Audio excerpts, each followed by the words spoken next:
परभणी जिल्ह्यात झालेल्या 7 नगरपालिका मतदानानंतर सर्वच ठिकाणी स्ट्रॉंग रूममध्ये ईव्हीएम मशीन ठेवण्यात आले आहेत. परंतु ईव्हीएम सोबत कोणतीही छेडछाड होऊ नये म्हणून प्रशासनासोबत राजकीय पक्षांनी देखील आपले खासगी सीसीटीव्ही कॅमेरे लावल्याचं समोर आलं आहे.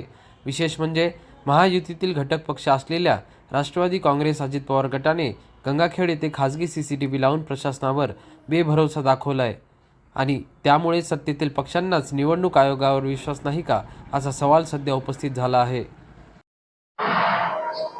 गंगाखेड नगरपालिकेच्या सार्वत्रिक निवडणुकीनंतर मतदान झालेल्या ईव्हीएम यंत्र उपविभागाधिकारी कार्यालयातील सुरक्षा कक्षात ठेवण्यात आलेली आहेत.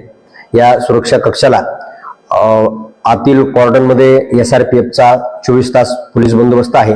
तसेच आउटर कॉर्डनमध्ये लोकल पोलिसांचा 1-3चा गार्ड 24 तास या ठिकाणी तैनात ठेवण्यात आलेला आहे.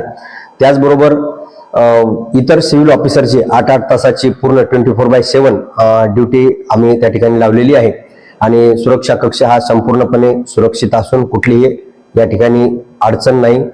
मतदारांनी दिलेला कौल हा ईव्हीएम यंत्रामध्ये सुरक्षित या ठिकाणी आहे. त्याचबरोबर सुरक्षा कक्षाच्या ठिकाणी फायर ब्रिगेडच्या गाड्या व फायर एक्सटिंग्विशर सुद्धा आपण उपलब्ध ठेवलेली आहेत.